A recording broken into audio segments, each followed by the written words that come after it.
அனைவருக்கும் வணக்கம்.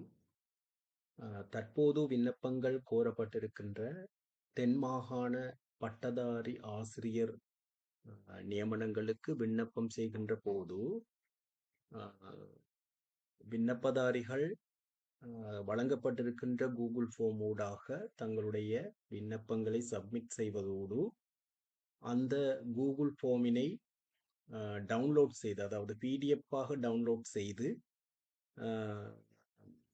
விண்ணப்ப அதில் கையொப்பமிட்டு தென் மாகாண சபைக்கு அனுப்பி வைக்குமாறு கூறப்பட்டிருக்கிறது.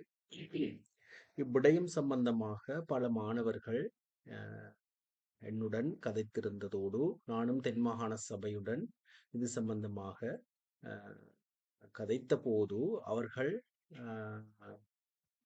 அதனை டவுன்லோட் செய்வதற்குரிய பொதுவான அறிவுறுத்தல்கள் அந்த வர்த்தமானியில் கூறப்பட்டிருப்பதாகவும், முன்னதாக இதில் சில குறைபாடுகள் இருந்து பின்பு அது திருத்தப்பட்டதாகவும் கூறியிருந்தார்கள். தற்போது அதனை டவுன்லோட் செய்யக்கூடிய வசதி காணப்படுவதாகவும் கூறப்பட்டது. இருப்பினும் இன்றைய தினம் வரை பலர் தங்களுடைய விண்ணப்பங்களை தரவிறக்கம் செய்ய முடியாதிருப்பதாக கூறுகின்றனர்.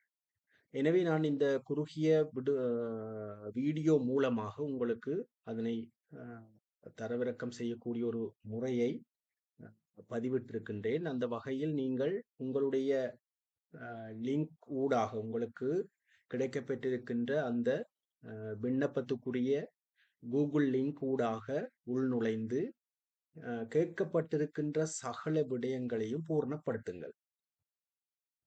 ஓகே, அதாவது இந்த அக்ரி உட்பட ஐ அக்ரி உட்பட சகல பூரணப்படுத்தக்கூடிய விடயங்களையும் நீங்கள் பூரணப்படுத்துங்கள். பூரணப்படுத்திய பின்பு சகல விடயங்களையும் பூரணப்படுத்திய பின்பு சப்மிட் செய்யாது, அதாவது கூகுள் ஃபார்மினை சப்மிட் செய்யாது இங்கு உங்களுடைய திரையில் இந்த செயற்பாடை நீங்கள் ஒரு கணனியூடாக செய்வது மிகவும் இலகுவாக இருக்கும்.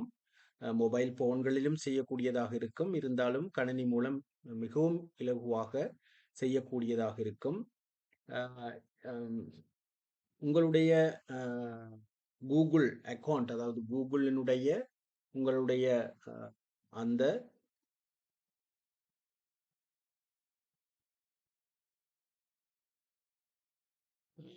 லோகோவுக்கு பக்கமாக காணப்படுகின்ற அந்த 3 டாட் பட்டனை கிளிக் செய்கின்ற போது ஒரு பட்டியல் தோன்றுவதை நீங்கள் அவதானிக்கலாம். அந்த பட்டியலில் பிரிண்ட் என்ற ஆப்ஷனை நீங்கள் தெரிவு செய்கின்ற போது இவ்வாறான ஒரு விண்டோ உங்களுக்கு தென்படும். இந்த விண்டோவில் நீங்கள் டெஸ்டினேஷன் என்ற பட்டனை கிளிக் செய்கின்ற போது உங்களுடைய கணினியில் இன்ஸ்டால் செய்யப்பட்டிருக்கின்ற பிரிண்டர்ஸ், அதாவது பிரிண்டர்களுடைய பெயர்களை பார்க்கலாம். அதில் நீங்கள் சேவ் ஆஸ் பிடிஎஃப் என்பதை செலக்ட் செய்து சேவ் என்பதை கிளிக் செய்கின்ற போது உங்களுடைய பிடிஎஃப் கோவையை நீங்கள் சேவ் செய்ய வேண்டிய பேரினை அது கேட்கும். அந்த சந்தர்ப்பத்தில் நீங்கள் அந்த ஃபைல் நேமினை வழங்கி சேவ் என்பதை கிளிக் செய்ய வேண்டும். இவ்வாறு கிளிக் செய்கின்ற போது உங்களுடைய கூகுள் ஃபார்ம் உடைய பிடிஎஃப் கோவை உங்களுடைய கணினியில் சேவ் ஆகி இருக்கும். பிறகு நீங்கள் அதை டவுன்லோட் செய்து அதனுடைய பிரிண்டினை எடுத்து ஹார்ட் காப்பியில் உங்களுடைய கையொப்பத்தை இட்டு உங்களுடைய கையொப்பத்தை உறுதிப்படுத்த வேண்டியிருக்குமாக இருந்தால் சமாதான நீதவான் போன்ற பொருத்தமான நபர்கள் ஊடாக அதனை உறுதிப்படுத்தி நீங்கள் அனுப்பக்கூடியதாக இருக்கும்.